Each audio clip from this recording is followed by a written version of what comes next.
So, hi guys, welcome to today's episode.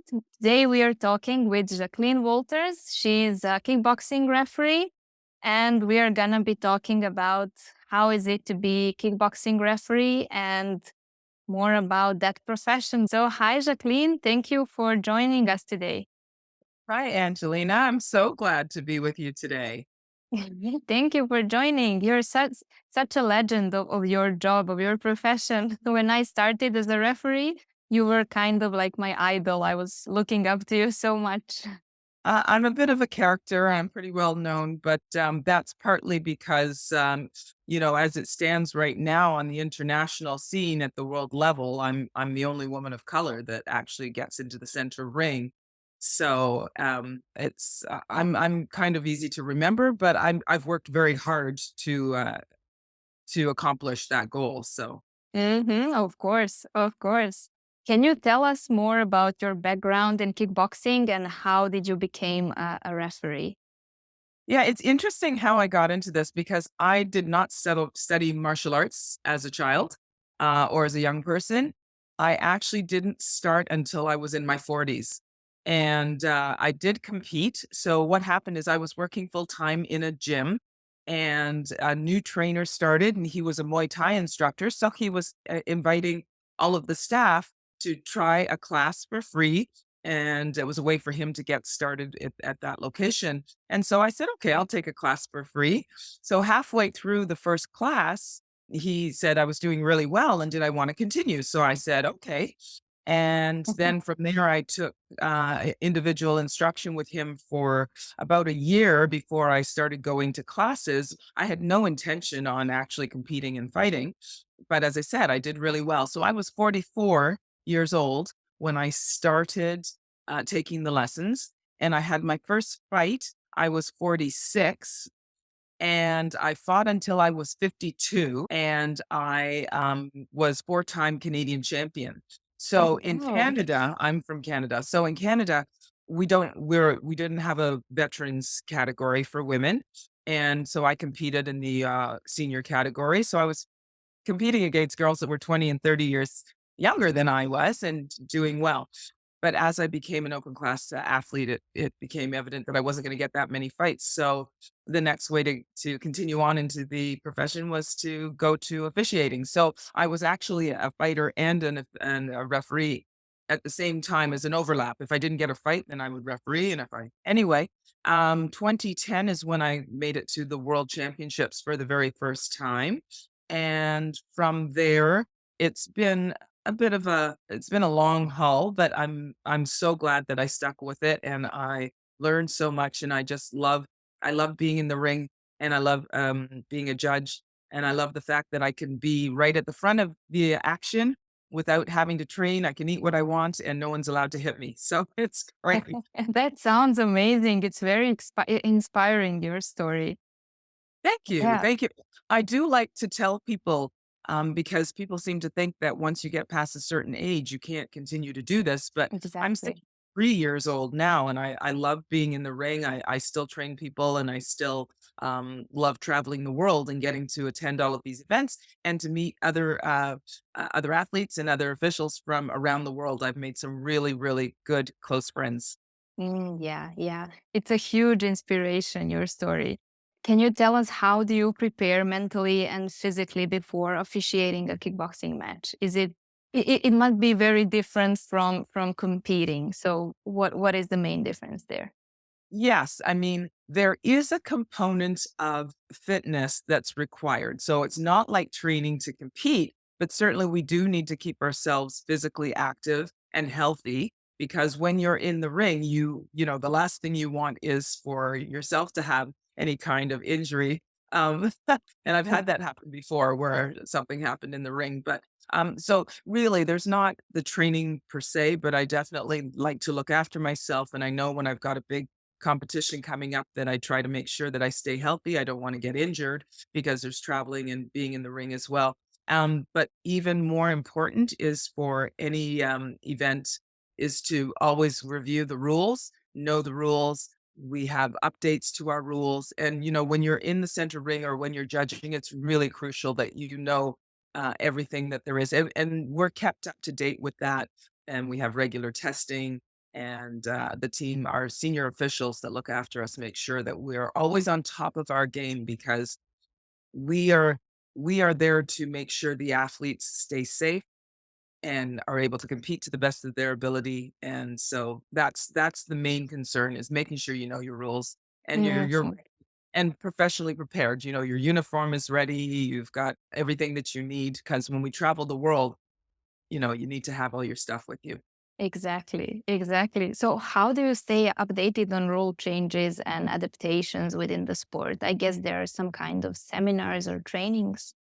Yes, our team is really, really good. You know, we're led by Yuri Latakov and Sami Savo, and they make sure that the requirement is that we attend certainly at least the World Championships and or World Cup events on a regular basis so that we maintain our certification. So we have a certification which is renewed every 2 years. So you do need to continue to be actively involved and that we sometimes have online Zoom updates, refresher courses. We have in the past as well had actual referee camps where we go and it's a weekend long convention. We've done it in Bulgaria, we've done it in Slovakia, and that as well is a great way for newer referees to come in and learn the ropes and for the seniors to help them out. And so we're Hmm. constantly kept busy. We're always maintaining our skills and upgrading our skills. Sounds very, very dynamic. So, what would you say are some of the biggest challenges that you face as a kickboxing ref? Biggest challenges is, you know, we're all human. So of course, if something, if we make a mistake, it can have serious impact. So again, that comes down to being really on top of your game and knowing your rules. We go through a series of levels so that, you know, your national ref. And then when you get to the international level, your first level of certification is as a C level referee, then B level, then A level, and that's the top level. And so just, you know, within your regardless of what level you're at, it's still really important for us to do our best. And when we're not certain, we have to ask questions. And that's probably where people might get into trouble. If you don't ask a question, you don't know, you won't get the answer and that could have serious implications. So, just being open to talking to people and asking questions when you're not sure, clarification, and keeping up again with our rules. Yeah, it is important. How do you handle pressure situations such as controversial calls or intense matches? First and foremost, you gotta breathe. Yeah, controversial. You know, I mean, for me, that's my worst nightmare is I don't ever wanna be on one of the videos where we see, you know, major consequential mistakes being made. But I believe in supporting yourself being confident because, you know, as we go along, as if anything you do for the first time is going to be scary, whether it's learning to drive a car or if you're a brain surgeon and operating on your very first patient by yourself. Likewise, getting into the ring is a scary proposition because you're in charge. But there's no way you're going to get better if you don't do it. So once you know you're confident in what you're doing, certainly when you're learning, there will be times when you may not be confident, but for me, when I get into the ring, occasionally there'll be, you know, I've done the World Games, I've done the World Combat Games, and there are a few times where you kind of get in the ring for the very first time and the heart's racing. And again, you breathe and then you just go, I know what I'm doing. I've done this before, and I'm just going to focus on doing the very best that I can because these two athletes really need me. The athletes, their coaches, their teams, their countries. So we are there to serve them. And I don't make it about me, I make it about them. So I just Mhm. be as confident as I can at this stage because I've been doing this this is my 24th year of sorry, 14th year of Yeah. international. I started in 2010 and, um, and I've been doing it even longer as a national coach, a national referee. Mhm. National referee. Yeah. Amazing. So basically staying in the moment, breathing and being confident in your knowledge. Yeah. Yeah. Yeah. And knowing that, we have, I'm sorry to interrupt, we have our chiefs as well, our chiefs of the ring, and they're always there. So there's nothing wrong with stopping the time. I know Hmm. do this. So, stop and put them in the neutral corner and then check with our chiefs because they are there to support us as well. So, Hmm. That's very helpful. Yeah. What are some of the most memorable matches that you've officiated, and why would you say they are?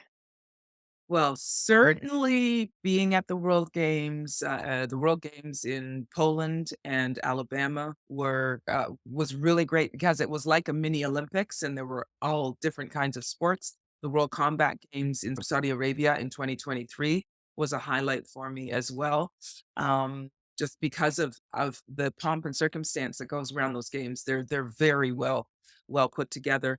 On the local level, I've had some interesting scenarios, and just recently at one of our events, I don't know why, but one of the fighters, as I stopped the action, he turned around and grabbed me and picked me up and carried me across the ring Oh, in the wow. middle of the fight.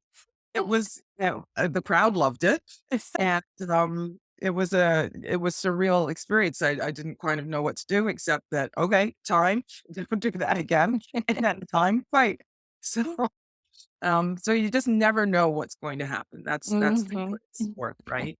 But, That's very funny. Yeah. yeah. Also in Canada, we have, younger fighters, and I remember one of our officials she started off, she was 9 or 12 years old, I don't remember, and one of her first fights, and it was late contact, and I remember, well, or was it late con I can't remember what it was, but I remember I was giving her an 8 count, and she was crying, and as I'm going, 1, 2, please, little girl, stop crying, 3, don't cry, it's math. But it was nerves. She wasn't hurt. She was just nervous and scared, and Hmm. over the years, we've worked together, and she's now one of our best, national referees. So Oh, that's really a good. heartwarming, we always tease her about that, but it's a heartwarming area and something that and I give credit to all of the parents. Parents who are able to watch their children, no matter how old their child is, whether they're 10 or they're 30 or they're 50, it's hard for a parent to watch that. So I give them Exactly. for supporting them because kickboxing is such a fabulous sport, full body. I know for myself when I did it, I was able to come down to weight classes just by natural workout, the discipline, and leading a healthy lifestyle, watching what you eat and keeping your body fit and working. Big Lots of great discipline. memories. I have lots of great memories, and all of it, as I said earlier, all the traveling I get to do, and all the wonderful people that I've met, including yourself, through Thank this you. this wonderful sport. Yeah, yeah. What would you say is your favorite thing about being a kickboxing referee? Well, I'm kind of a bossy person, so I love that when I'm at the ring, it's my ring. I can get these guys that are 6'4" and 240 pounds, or 91 plus kilos and say to them, and they listen. They listen. They're very, for the most part, very respectful. Hockey in Canada is the number one sport. And I know people who are referees in hockey, and hockey has fighting in it, but they fight out of anger, not out of sport. And the players, whether they're children or adults, do not respect or don't show the same kind of respect to the referees and the officials as they do in kickboxing. So one of the things I really love is that on top of knowing what I'm doing and being in charge of the ring and keeping them safe, I have no problem when I have a coach yelling at me that I made a wrong call and turning around and going. You have all the power. Yeah, And for the most part, yeah, they are respectful of that. So it's a wonderful sport. I It love seems, that. Yeah, yeah, for people who aren't in it, they don't understand why we like hitting each other or getting in there, but it's a wonderful sport. exactly. Exactly. I agree 100%. What advice would you give to individuals, young people who aspire to be a kickboxing ref? Ooh, get to know the sport. I know that there are officials who have never participated, and I think that they're exceptional to be able to get in there. And I've seen they've done a great job. It does help to have at least trained a little bit so that you know the intensity of a punch, the technique of a strike, the way in which a kick should be, where it should be landing, and to be able to tell whether or not it had an impact on their opponent, so that if you see that they're in pain, an 8 count is appropriate, or that they handled it fine, and that you can continue on. So that's I would say that would be something training at least a little bit, but definitely getting to know the sport intimately, watching as many fights as you can, practicing. We've got everything online now, and there's lots of WAKO events that you can go back. You can buy your own clickers and keep score manually. Practice, practice. I watch a lot of fights when I'm not actually at them, whether online, on TV. I watch different combative events as well, so that you're just immersed in it. If you truly want to do well, you just have to get to know it well. Yeah, that's a great advice to get to know the sport, to be able to really feel it and really know what you're doing there. Yeah. Right. Yes. That's great. Thank you, Jacqueline. This was very short and sweet, and you gave us very, very much valuable information for the future possible referees. So thank you for sharing your story. Thank you for sharing your perspective on being a kickboxing referee. And see you all in our next episode. Yes. Thank you so much for having me.